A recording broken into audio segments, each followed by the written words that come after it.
إلى حضرة الشيخ عبد الله مبارك بن محمد رضي الله عنه. الفاتحة. أعوذ بالله من الشيطان الرجيم. بسم الله الرحمن الرحيم. الحمد لله رب العالمين الرحمن الرحيم مالك يوم الدين. إياك نعبد وإياك نستعين اهدنا الصراط المستقيم صراط الذين أنعمت عليهم غير المغضوب عليهم ولا الضالين. Tanbih. Bismillahirrahmanirrahim. Tanbih ini dari Syekhuna almarhum Syekh Abdullah Mubarak bin Muhammad yang bersemayam di Patapan Suryalaya Kacambaran Rahmania.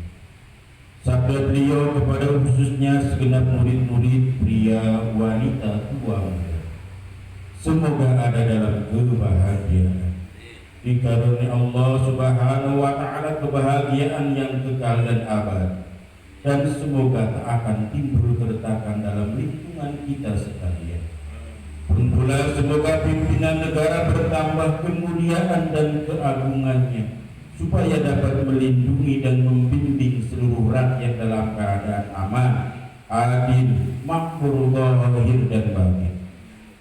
Pun kami tempat orang bertanya tentang Tariqah Qadiriyah Naqsabandiyah Pondok Pesantren Suryalaya, menghaturkan dengan tulus ikhlas wasiat kepada segenap murid-murid, berhati-hatilah dalam segala hal, jangan sampai berbuat yang bertentangan dengan peraturan agama dan negara.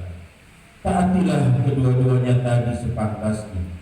Demikian sikap manusia yang tetap dalam keimanan, tegasnya dapat mewujudkan kerelaan terhadap agama dan negara, taat keadilan ilahi yang membuktikan perintah dalam agama dan negara. Insafilah hai murid-murid sekalian, janganlah terpaut oleh bujukan nafsu, terpengaruh oleh godaan syaitan. Waspadalah akan jalan penyelewengan terhadap perintah agama dan negara, agar dapat meneliti diri kalau tertarik oleh bisikan iblis yang selalu menyelinap dalam hati sanubari kita semua. Lebih baik buktikanlah kebajikan yang timbul dari kesucian. Pertama, terhadap orang-orang yang lebih tinggi daripada kita, baik zahir maupun batin, harus kita hormati. Begitulah seharusnya hidup rukun, saling harga menghargai. Kedua, terhadap sesama yang sederajat dengan kita dalam segala-galanya, jangan sampai terjadi persengketaan. Sebaliknya harus bersikap rendah hati, bergotong royong dalam melaksanakan perintah agama dan negara. Jangan sampai terjadi perselisihan dan persengketaan. Kalau kita terkena firman-Nya, adzabun alim, yang berarti duka nestapa untuk selama-lamanya, dari dunia sampai akhirat, badan payah, hati susah. Tiga, terhadap orang-orang yang keadaannya di bawah kita, janganlah hendak menghinakannya atau berbuat tidak senonoh, bersikap angkuh. Sebaliknya harus belas kasihan dengan kesadaran, agar mereka merasa senang dan gembira hatinya. Jangan sampai merasa takut dan liar, bagaikan tersayat hatinya. Sebaliknya harus dituntun, dibimbing dengan nasihat yang lemah lembut, yang akan memberikan keinsafan dalam menginjak jalan kebajikan. Empat, terhadap fakir miskin harus kasih sayang, ramah tamah, serta bermanis budi. Bersikap murah tangan mencerminkan bahwa hati kita sadar. Coba rasakan diri kita pribadi, betapa pedihnya jika dalam keadaan kekurangan. Oleh karena itu, janganlah acuh tak acuh, hanya diri sendirilah yang senang, karena mereka jadi fakir miskin itu bukannya kehendak sendiri, namun itulah qudrat Tuhan. Demikianlah sesungguhnya sikap manusia yang penuh kesadaran, meskipun terhadap orang asing, karena mereka itu masih keturunan Nabi Adam alaihissalam. Mengingat ayat 70 surat Isra yang artinya, sangat kami muliakan keturunan Adam, dan kami sebarkan segala yang berada di darat dan di lautan. dan kami beri mereka rezeki yang baik-baik. Juga kami mengutamakan mereka lebih utama dari makhluk lainnya. Kesimpulan dari ayat ini bahwa kita sekalian seharusnya saling menghargai, jangan timbul kekecewaan.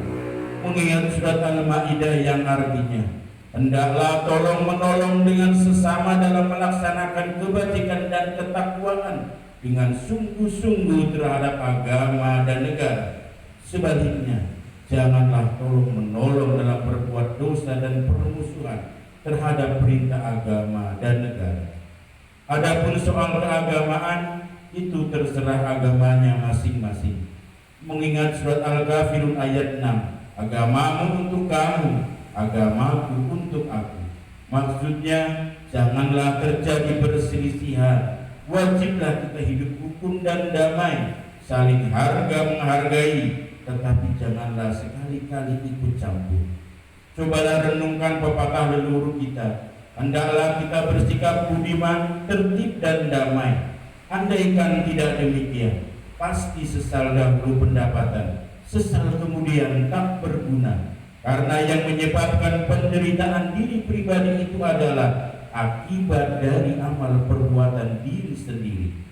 Dalam surat An-Nahl ayat 112 diterangkan bahwa Tuhan yang Maha Esa telah memberikan beberapa contoh, yakni tempat maupun kampung, desa maupun negara, yang dahulunya aman dan tentram, gemah limpah laut jinawi, namun penduduk atau penghuninya mengingkari nikmat-nikmat Allah, maka lalu berkecamuklah bencana kelaparan, penderitaan, dan ketakutan yang disebabkan sikap dan perbuatan mereka sendiri. Oleh karena demikian, hendaklah segenap murid-murid bertindak teliti dalam segala jalan yang ditempuh guna kebaikan zahir batin, dunia dan akhirat, supaya hati tentram, jasad nyaman. Jangan sekali-kali timbul persengketaan. Tidak lain tujuannya budi utama, jasmani sempurna, jager bager. Tiada lain amalan kita Tawarif Qadiriyah Naqsabandiyah Pondok Pesantren Suryalaya, amalkan sebaik-baiknya guna mencapai segala kebajikan, menjauhi segala kejahatan zahir batin yang bertalian dengan jasmani dan rohani yang selalu diselimuti bujukan nafsu, digoda oleh berdaya syaitan. Wasiat ini harus dilaksanakan dengan seksama oleh segenap murid-murid agar supaya mencapai keselamatan dunia dan akhirat. Amin. Patapan Suryalaya 13 Februari 1956. Wasiat ini disampaikan kepada sekalian ikhwan tertanda Syekh Ahmad Shahibul Wafadatul Arif. Al-Fatihah.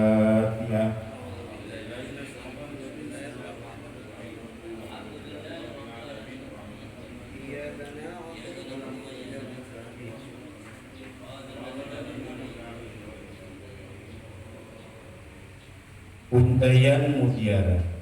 1. Jangan benci kepada ulama yang sejaman. 2. Jangan menyalahkan kepada pengajaran orang lain. 3. Jangan memeriksa murid orang lain. 4. Jangan berubah sikap meskipun disakiti orang lain. Mesti menyayangi orang yang membenci. Bilkawan Syekh Muhammad Abdullah Saifullah Al-Fazil Al-Qadiyah Naqsadani Al-Muttaq Al-Muwaffaq Al-Fatiha.